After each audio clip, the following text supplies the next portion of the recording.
ಆಮೇಲೆ ಒಂದು ರಾಜ್ಮೋಹನ್ ಅವರೊಂದು ಇದನ್ನು ರೈಟ್ ಮಾಡಿದ್ರು, ನಾನು ಇವೆಲ್ಲ ಇಬ್ರು ಕೂತ್ಕೊಂಡು ಕೇಳಿದ್ವಿ.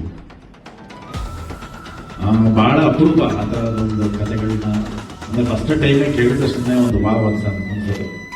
ಸೊ ನನಗೆ ಅದು ಕೌಸಲ್ಯ ಸುಪ್ರಜಾರ ಅನ್ನೋದೆಲ್ಲ ಅನ್ಸಿತ್ತು. ಅಂದ್ರೆ ಕತೆ ಕೇಳ್ತೀನಿ, ಅವ್ರು ವಾವ್ ಏನೊಂದು ಆಗುತ್ತೆ ಅಂತ. ಸೊ ಅದಾದ್ಮೇಲೆ ಕೇಳಿದ್ದು ಫಾದರ್.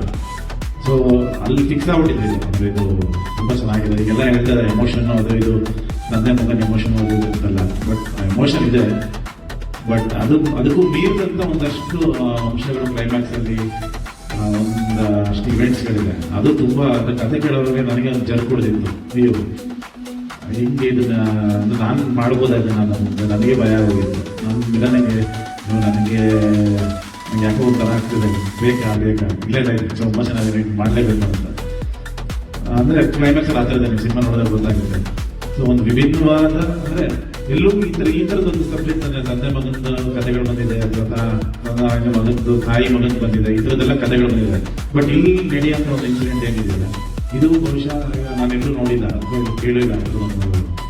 ಒಂದು ಬೇಸರ ಮಾಡಿರೋದು ರಾಜ್ಮೋಹನ್ ಅವರಿಗೆ ಥ್ಯಾಂಕ್ಸ್ ಹೇಳ್ತೀನಿ. ಇಂಥ ಒಂದು ಅದ್ಭುತವಾದ ಒಂದು ಕಥೆನ ನಾನು ಬರೆದಿರೋದಕ್ಕೆ ನಾವು ಓದಿದ್ದಕ್ಕೆ thank you. And Chandru sir, thank you so much.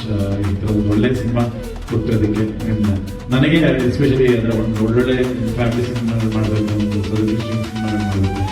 ನಮ್ಗೆ ಹೇಗೆ ಅಂದರೆ ಅಣ್ಣವ್ರು ಮಾಡ್ತಾರೆ ಆ ಥರ ಪಿಕ್ಚರ್ ಮಾಡಬೇಕಪ್ಪ ಅಂದ್ರೆ ಒಂದು ಸಿನಿಮಾ ಮಾಡಿದ್ರು ಅಂದರೆ ಒಂದು 30 ವರ್ಷ ಆದರೂ ನೋಡಬೇಕು ಆ ಸಿನಿಮಾ. ಆ ಥರದ್ದು ಒಂದು ಆಸೆ ನನಗೆ ಪರ್ಸನಲ್ ಆ ಥರ ಸಿನಿಮಾಗಳು ಮಾಡೋದಕ್ಕೆ. ಬಟ್ ಆ ಥರ ಕಥೆಗಳು ಸಿಗೋದು ಭಾಳ ಅಪರೂಪ. ಸೊ ಆ ಥರದೊಂದು ಅಪರೂಪದ ಒಂದು ಕತೆ ಫಾದರ್. ಡೆಫಿನೆಟ್ಲಿ ಸಿನಿಮಾ ಅಂದ್ರೆ ಸಿನಿಮಾ ಇಟ್ಟಾಗುತ್ತೆ, ಹಂಗಾಗುತ್ತೆ, ಹೆಂಗೆ ಆಗುತ್ತೆ ಅಂತ ಹೇಳೋದಕ್ಕಿಂತ ಬಹಳ ವರ್ಷಗಳ ಕಾಲ ಮನಸ್ಸು ಉಳಿಯುವಂಥ ಚಿತ್ರ ಫಾದರ್ ಆಗಿದೆ.